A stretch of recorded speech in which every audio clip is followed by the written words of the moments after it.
Hello friends, welcome back. This is Jeet Salal. Thanks for subscribing to my channel and thanks for your love and support. Guys, आज बात करने वाले हैं हम आपके confusion के बारे में, right? कुछ टाइम पहले मैंने एक वीडियो बनाई थी मसल बिल्डिंग शेक और उसके बाद कुछ कन्फ्यूजन क्रिएट हुआ है या किया गया है, मार्केट में एक अफवाह फैलाई गई है, एक हॉक्स क्रिएट किया गया है जिसको मैं आज एड्रेस करने जा रहा हूं। कुछ वक्त नहीं मिल पाया मुझे, आपको पता है मेरा जिम अभी भी खुला है, बहुत सारी चीज़ें मैनेज करनी पड़ती हैं, बट देर अभी नहीं हुई है। अभी मैं आपको आज इस वीडियो में वो सारी इन्फॉर्मेशन दूंगा, complete story, complete research, in depth research, पूरी पिक्चर इस चीज़ की बताऊंगा ताकि आप लोगों का कन्फ्यूजन, जो मेरे सब्सक्राइबर्स हैं, जो मेरे फॉलोअर्स हैं, जिनको इंतज़ार है इस वीडियो का कि मैं कुछ बोलूं, आप लोगों के लिए बना रहा हूं ये मैं, किसी और के लिए नहीं, सिर्फ आप लोगों के लिए। ऑलराइट, तो ध्यान से सुनिएगा इस वीडियो को और आत्मचिंतन करिएगा इस वीडियो को सुनने के बाद, देखने के बाद। सो गाइस, आप लोगों को पता है कि मैंने एक मसल बिल्डिंग शेक वाला वीडियो डाला था जिसमें मैंने सप्लीमेंट यूज़ किया था फिट अप लाइफ न्यूट्रिशन का, और उस प्रोडक्ट में एक प्रिजर्वेटिव है जिसे कहते हैं हम sodium benzoate, which is 211 preservative. तो काफ़ी सारी मार्केट में ये बात फैलाई गई कि सोडियम बेंजोएट और जो मैंने शेक बनाया है जिसमें कुछ सिट्रस फ्रूट, विटामिन सी जिसमें है, एस्कॉर्बिक एसिड है, वो मिलके एक बहुत ही डेंजरस सब्सटेंस बनाता है जिसे कहते हैं बेंजीन, जो बहुत ही पॉइजन है और एक पॉइजन बन गया है, एक जहर बन गया है ये।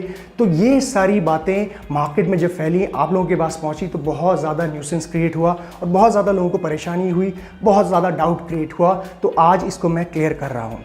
सबसे पहली चीज़ guys, let's understand what is sodium benzoate preservative 211। तो सोडियम बेंजोएट जो प्रिजर्वेटिव है, ये एक ऐसा प्रिजर्वेटिव है जो डाला जाता है फूड सब्सटेंसेज में ताकि वो फूड जो है उसकी शेल्फ लाइफ बढ़े, उसमें फंगस, उसमें किसी भी तरह की जो ख़राब होने की टेंडेंसी है वो उसकी डिले हो जाए या ख़त्म हो जाए। तो इसलिए ये चीज़ को डाला जाता है। अब क्या ये डालना ज़रूरी है? बिल्कुल, ताकि प्रोडक्ट ख़राब ना हो, प्रोडक्ट की शेल्फ लाइफ बढ़े और लोगों तक एक सही प्रोडक्ट पहुँचे बिना हार्म किए हुए उन्हें। अब क्या ये प्रोडक्ट बिना किसी की जानकारी के हिसाब से डाला गया है सप्लीमेंट में या किसी भी प्रोडक्ट में डाला जाता है? बिल्कुल भी नहीं। FDA द्वारा जो गाइडलाइन दी गई है, जिसे कहते हैं हम फूड ड्रग एडमिनिस्ट्रेशन, उसके द्वारा जो गाइडलाइन दी गई है कि आप 0.1% concentration by the weight product के डाल सकते हैं। अब अगर हम इंडिया की बात करें तो इंडिया में जो गवर्निंग बॉडी है food safety and standard authority of India, ये चीज़ मेजर करती है, ये चीज़ को अप्रूव करती है कि किसी भी प्रोडक्ट में कितनी मात्रा में ये प्रिजर्वेटिव्स या कोई भी ऐसी चीज़ डली जाए, उसके बाद ही ये वो प्रोडक्ट मार्केट में आता है। तो फूड एडमिनिस्ट्रेशन, ड्रग एडमिनिस्ट्रेशन के द्वारा जो लिमिट दी गई है उसी के हिसाब से FSSAI चेक करके हर प्रोडक्ट में इसको डालता है और सेम चीज़ हर प्रोडक्ट में डलती है कि उस रिक्वायर्ड लिमिट से, जो लीगल लिमिट है उसके अंडर ही ये चीज़ का इस्तेमाल हो, तभी ये सेफ कंसिडर किया जाएगा। ओके, दूसरी चीज़, अगर किसी प्रोडक्ट में ये चीज़ जाती भी है, फॉर एग्जांपल जो सप्लीमेंट मैंने इस्तेमाल किया उसमें, और उसको ये दावा किया जाता है कि किसी भी विटामिन सी के सब्सटेंस के साथ, विटामिन सी या एस्कॉर्बिक एसिड के साथ मिलाया जाए सोडियम बेंजोएट को, तो वो एक बेंजीन में कन्वर्ट हो जाता है और वो नुकसानदायक है, एक जहर है। तो मैं इस चीज़ से बिल्कुल भी डिसएग्री नहीं करूंगा कि ये चीज़ सोडियम बेंजोएट और विटामिन सी मिल के बेंजीन क्रिएट करता है, फॉर्म करता है, जो हार्मफुल है, हैज़ार्डस है और गलत है बॉडी के लिए। लेकिन पॉइंट यहाँ पे क्या है, क्या ये सोडियम बेंजोएट और विटामिन सी मिलके अपने आप बन जाता है बेंजीन? क्या उसको बनना इतना आसान है बॉडी के अंदर? और क्या उसकी रिक्वायर्ड लिमिट दोनों की, बेंजोएट की भी और साथ ही साथ विटामिन सी की भी, इतनी इनफ मात्रा में है जो वो बेंजीन बना सके? इसके बारे में जानते हैं। तो गाइस, ध्यान से सुनिएगा इस बात को कि जो मैंने मसल बिल्डिंग शेक बनाया, जो सप्लीमेंट का इस्तेमाल किया और उसके साथ साथ जो विटामिन सी वाले फूड्स का इस्तेमाल किया, उससे ये कतई पॉसिबल नहीं है कि आपका वो बेंजीन में कन्वर्ट हो जाए। क्यों? इसके 5 बड़े फैक्टर्स हैं। पहला फैक्टर, उसकी अमाउंट, कितनी अमाउंट में आपका सोडियम बेंजोएट और कितनी अमाउंट में एस्कॉर्बिक एसिड उस प्रोडक्ट में, उस मिक्सचर में गया। सबसे पहली बात, अगर आपको ऐसा लग रहा है कि मैं मजाक कर रहा हूं, तो ये स्टडी है आपकी international journal of food science NCBI में छपी है और इसमें बहुत सारी अलग अलग स्टडीज़ हैं। मैं आपको एक स्टडी का रेफरेंस देता हूं, एप्रिया ने जो स्टडी करी उसमें बेसिकली इन्होंने क्या किया कि मॉडल्स जो यूज़ किए, लिक्विड मॉडल, उसमें आपने जो फूड बेवरेजेस, प्रोसेस्ड बेवरेजेस के अंदर जितनी लिमिट होती है, जितना उसमें प्रेजेंट होता है एस्कॉर्बिक एसिड और जितना प्रेजेंट होता है सोडियम बेंजोएट, उसका सैंपल लेके इन्होंने टेस्ट किया। अब वो सैंपल कितना होता है? वो होता है आपका 0.025% ascorbic acid and 0.04% of benzoate, sodium benzoate. Now, अब अगर मैं अपने मिक्सचर की बात करूं, अपने फूड की बात करूं, तो उसमें विटामिन सी अगर मैं कैलकुलेट करूं, 100 ग्राम्स बनाना में जो मैंने इस्तेमाल किया था उसमें आपको 8.7 मिलीग्राम्स विटामिन सी। उसके बाद जो एप्पल मैंने इस्तेमाल किया था 100 ग्राम्स नहीं किया था, लेट्स से कि 100 ग्राम्स किया था, और उसमें मेरे को मिलेगा विटामिन सी 4.6। तो टोटल अगर आप करें तो 200 ग्राम्स में मेरे को मिल रहा है 13.3 के आसपास मिलीग्राम्स। अब इसको अगर मैं परसेंटेज में कन्वर्ट करूं तो ये बनता है आपका 0.006%, यानी कि एस्कॉर्बिक एसिड की मिनिमम जो रिक्वायरमेंट है उससे बहुत कम। मतलब आपके पास जो एक सबसे बड़ा फैक्टर है विटामिन सी, वो ही हम प्रेजेंट नहीं कर रहे हैं अपने शेक में। So how is it possible कि ये इसको कन्वर्ट करके बेंजीन में बनाएगा? पहला पॉइंट ये हुआ, फर्स्ट फैक्टर द अमाउंट, वो पॉसिबल नहीं है। दूसरा फैक्टर आता है इसमें स्टोरेज टाइम का। स्टडी में ये कह रहे हैं कि इन्होंने एस्कॉर्बिक एसिड और सोडियम बेंजोएट को मिक्स करके उसको रखा, स्टोर किया लगभग 12 घंटे के लिए, 12 आवर्स, 12 घंटे के लिए एक सर्टेन टेम्परेचर में, जिसकी बात हम थर्ड फैक्टर में करेंगे टेम्परेचर की। 12 घंटे के लिए स्टोर किया, तब जाके उसमें 0.1 माइक्रोग्राम पर लीटर बेंजीन बना।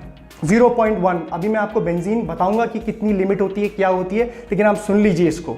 12 घंटों के लिए। और जो शेक हमारा बना था वो इंस्टेंट शेक है, विद इन 5 मिनट्स आपने उसको घुमाया, आप पी गए, खत्म कहानी। ठीक है, तो storage limit is very important, storage time is very important, second factor to create benzene.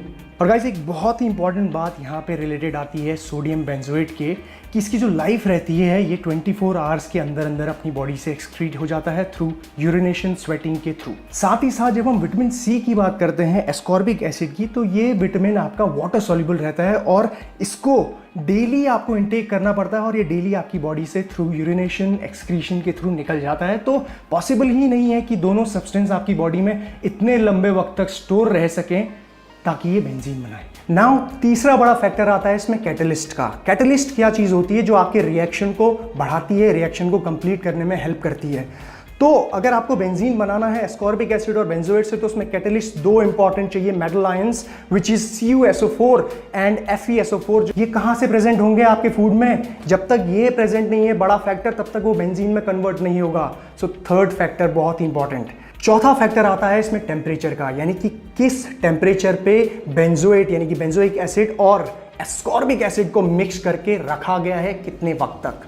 Temperature की अगर मैं बात करूं तो स्टडी जो छपी है NCBI में, international journal of food science की, उसमें एप्रिया जो स्टडी एप्रिया ने जो करी है वो बोल रहा है कि हमने जो सैंपल्स थे सोडियम बेंजोएट और एस्कॉर्बिक एसिड के, उसको दो टेम्परेचर्स में रखा, 25 degree Celsius and 45 degree Celsius for 72 hours. 72 hours. उसके बाद 25 डिग्री के टेम्परेचर वाले जो मिक्सचर है उसमें आपका सिर्फ 0.1 माइक्रोग्राम पर लीटर बेंजीन बना, कुछ भी नहीं। अगर इसको मैं PBB की भाषा में कहूं, पार्ट्स पर बिलियन में, तो 0.1 parts billion, nothing, zero. Benzene के बारे में पूरा बताऊंगा लिमिट के आगे, सुनिएगा। 45 डिग्री टेम्परेचर में जो मिक्सचर रखा था उसको 72 घंटे रखने के बाद, 72 आवर्स रखने के बाद उसमें बेंजीन का फॉर्मेशन हुआ, जो एक लिमिट से ऊपर था, विच इज 118.5 माइक्रोग्राम पर लीटर, राइट। लेकिन अगर हम बात करें हमारे शेक की, मेरे शेक की, जिसमें एस्कॉर्बिक एसिड भी उतना है ही नहीं, जिसमें हम स्टोरेज टाइम भी नहीं दे रहे हैं, इंस्टेंटली उसको पका के खा रहे हैं, कि 45 डिग्री वाला एंगल कहाँ से आया? क्या उसको मैं धूप में रख के पका रहा हूँ? धूप में रख के पका रहा हूँ 45 डिग्रीज में 12 घंटे तक या 72 घंटे तक, जो उसमें बेंजीन फॉर्मेशन हो रही है। उसके साथ साथ दूसरा पॉइंट ये कि आप किसी भी खाने को धूप में रख दो, शेक छोड़ो, बेंजोएट छोड़ो, आप धूप में रख दो 12 घंटे के लिए, 70 घंटे के लिए, आपका वो खाना खराब हो जाएगा, जहर बन जाएगा। कोई भी food, any food which you put in heat, extreme heat, 45 degrees and above, वो जहर है आपके लिए। टाइम आप बढ़ा दो, स्टोरेज उसको देर तक रख दो, जहर बन जाएगा। तो कोई भी फूड बन सकता है जहर, अगर हम इस टेम्परेचर में रखेंगे बेंजीन में कन्वर्ट हो जाएगा वो, राइट। तो ये तो थी बात टेम्परेचर की। अब बताता हूं मैं आपको यूवी लाइट की, हीट एंड लाइट वाली बात होती है, राइट। तो यूवी लाइट इंटेंस चाहिए। इंटेंस मतलब समझते हो आप? इंटेंस मतलब कि आपको दिन भर धूप में खड़ा मैं रख दूं यूवी लाइट के नीचे, और वो भी सनलाइट के नीचे, तब जाके आपके बॉडी के अंदर कोई चेंजेस आएंगे, या किसी फूड के अंदर। एक कमरे के अंदर बना हुआ फूड जो कमरे के अंदर बन रहा है, उसमें कैसे यूवी लाइट पहुंच जाएगी, वो भी इंटेंस?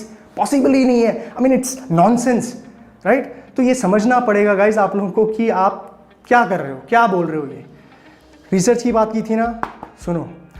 छठवां पॉइंट शुगर का। When you put any sugar in your substance, जो आप मिक्स करके एस्कॉर्बिक एसिड और सोडियम बेंजोएट का मिक्सचर बना रहे हो, तो ये आपके डी कार्बोक्सिलेशन यानी कि जो कार्बन का एटम तोड़ता है सोडियम बेंजोएट से जिससे बेंजीन बन रहा है, उसको रोकता है, उसको हैम्पर करता है, उसको दबाता है। तो शुगर ही शुगर प्रेजेंट है एप्पल में, बनाना में, फ्रक्टोज के रूप में, तो वैसे ही ये रिएक्शन को दबाएगा, वैसे ही ये रिएक्शन कंप्लीट नहीं होगा। छठवां पॉइंट, जबकि जरूरत भी नहीं है इस छठवें पॉइंट की, क्योंकि हमारे पास बेसिक जो चीज़ है अमाउंट वही प्रेजेंट नहीं है, बेसिक टेम्परेचर ही प्रेजेंट नहीं है, बेसिक स्टोरेज टाइम ही हमारे पास वो फैक्टर अवेलेबल नहीं है, तो ये बेंजीन में कन्वर्जन इम्पॉसिबल है, इम्पॉसिबल। तो दोस्तों, जब भी मैं किसी प्रोडक्ट के बारे में या किसी चीज़ के बारे में इंफॉर्मेशन देता हूँ ना, तो वो वेल रिसर्च और थॉट आउट होती है। मतलब ये ज़रूरी नहीं है कि मैं आपको साइंस के इतने फंडे झाड़ूं, इतना जार्गन आपको हमेशा दूं, क्योंकि ये साइंस का चैनल नहीं है, this is a fitness channel, और हर किसी की ग्रैस्प करने की पावर उतनी नहीं होती। इसीलिए मैं चीज़ों को सिंपल करके एक बेसिक जो कंक्लूजन है वो आपको बताता हूँ। रिसर्च चाहिए थी ना आप लोगों को, रिसर्च दे रहा हूँ मैं आपको, बट कितने लोग इसे समझ पाएंगे ये थोड़ा सा मुश्किल रहेगा, ठीक है। तो समझिए, मैं जब कुछ कहता हूँ तो बहुत रिसर्च करने के बाद मेरी टीम, जब मैं कहता हूँ ना टीम इन डेप्थ रिसर्च कर रही है, तो उसका यही मतलब होता है। इसी तरीके से हम सिर्फ एक रिसर्च नहीं, इन डेप्थ रिसर्च और डाइवर्सिटी ऑफ रिसर्च पढ़ते हैं, जिसे कहते हैं डाइवर्स रिसर्च, जिसमें हम फॉर और अगेंस्ट हर रिसर्च को पढ़ते हैं किसी भी टॉपिक के, तब जाके एक इंडिपेंडेंट रिसर्च करके कंक्लूजन पे निकलते हैं, राइट। तो ऐसे ही आप किसी भी चीज़ पे ट्रस्ट मत कीजिए कि आपको किसी ने एक इंडिविजुअल रिसर्च बता दी, किसी ने कहीं कुछ कहा है, उसका क्या रीज़न है, ऐसा नहीं होता है। सो गाइज, ये तो थी बात सोडियम बेंजोएट और विटामिन सी के मिलने से बेंजीन बनने की बात, जो बिल्कुल भी पॉसिबल नहीं है नॉर्मल कंडीशंस में। नाउ बेंजीन की बात करते हैं ना, जो खतरनाक चीज़ है। क्या बेंजीन आपकी बॉडी में वैसे आ रहा है? क्या आप बेंजीन को सिर्फ इसी तरीके से मिक्सचर करने के बाद ही प्राप्त करते हैं, या वैसे भी होता है? Let's find out.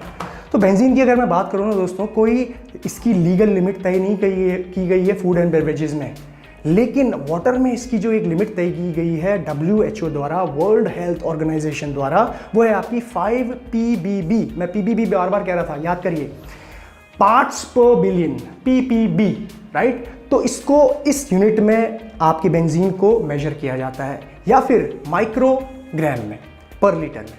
तो बेंजीन अगर आपका 5 ppb से कम आ रहा है बॉडी में डेली, तो कोई प्रॉब्लम नहीं है, वो आपको हार्म नहीं करेगा। उसका रीज़न मैं बताता हूँ क्यों। क्योंकि बेंजीन तो आपके चारों ओर है।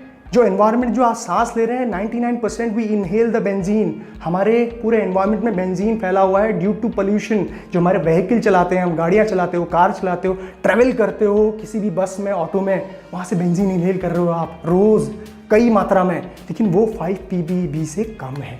उसके साथ साथ फूड जो आप खा रहे हो, मैं आपको बताता हूँ, मजाक लग रही होगी आपको बातें, रिसर्च करी है NCBI के अंदर, ठीक है, वो भी जर्नल के अंदर, कि भैया ऑलिव्स के अंदर, पिकल्स के अंदर, पोटैटोज के अंदर, वेजिटेबल्स के अंदर, चिकन, फिश के अंदर आपका ppb 1 के आसपास आपका बेंजीन प्रेजेंट होता है। ऑर्गन मीट के अंदर 18 ppb प्रेजेंट रहता है। फूड्स, कैरेट जूस के अंदर 2.01 ppb के आसपास आपका बेंजीन मिल रहा है आपको।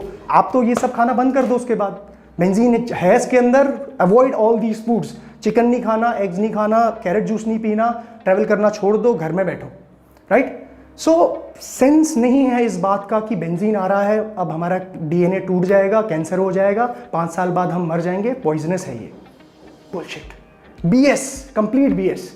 मतलब हमें पता है कि कार्बन डाइऑक्साइड बॉडी के लिए ख़राब है, लेकिन हमें ये भी तो पता है ना कि उसकी लिमिट क्या है, अमाउंट क्या है, कितनी अमाउंट ख़राब है।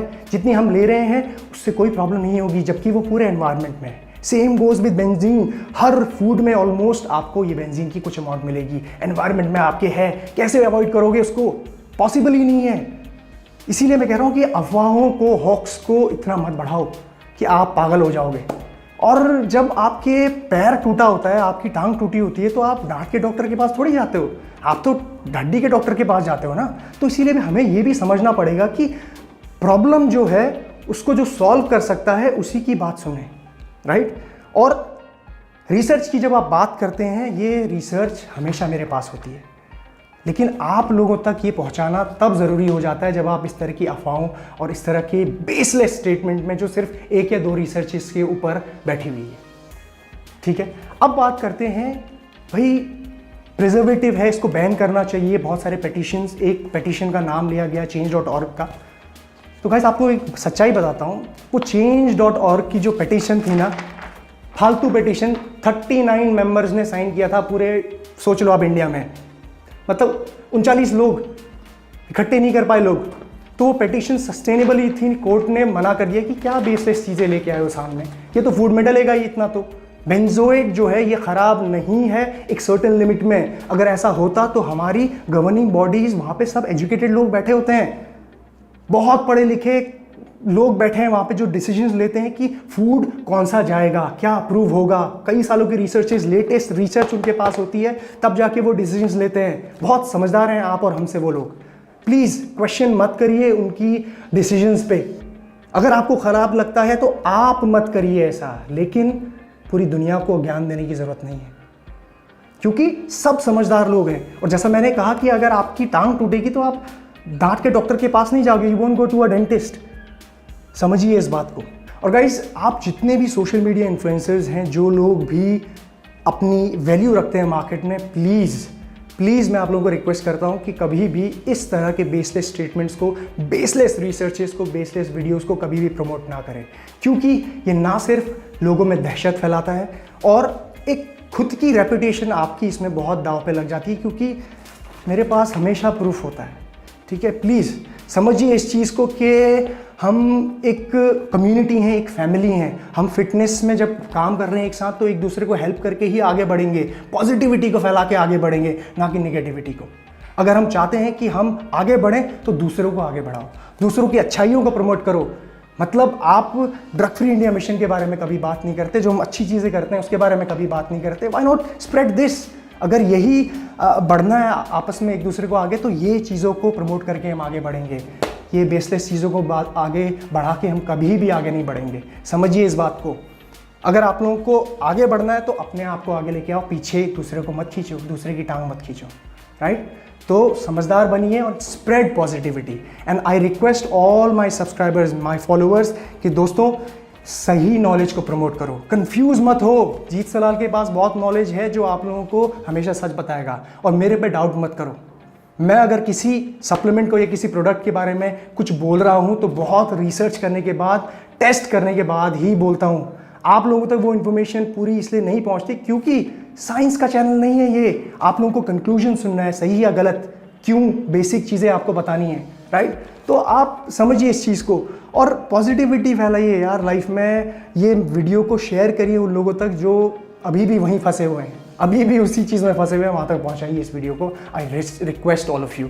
एंड जो लोग ने भी मेरा इंतज़ार किया इस वीडियो का, उनको thank you very much. And ऐसे ही सपोर्ट करते रहिए, ऐसे ही प्यार बांटते रहिए, लव को स्प्रेड कीजिए, हेट को नहीं, और सही मैसेज के साथ काम करिए, सही पॉजिटिविटी, सही माइंड के साथ काम कीजिए।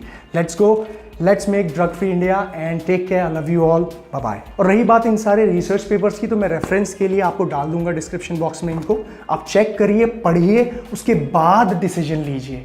Guys please, in depth research बहुत ज़रूरी है। फॉर और अंगेज सब कुछ पढ़ना चाहिए, तब जाके आप एक कंक्लूजन में निकालिए। ऐसे ही कहीं सुनाई बातों पे विश्वास मत करिए, इसीलिए हमारा इंडिया आगे नहीं बढ़ पा रहा है। जिसने बरगला दिया हमें, उसकी बात सुन लेते हैं हम। किसी ने कुछ कह दिया तो भेड़चाल बन के दौड़ जाते हैं वहाँ। ऐसा नहीं करना है, अपना दिमाग लगाओ, ठीक है? Bye bye.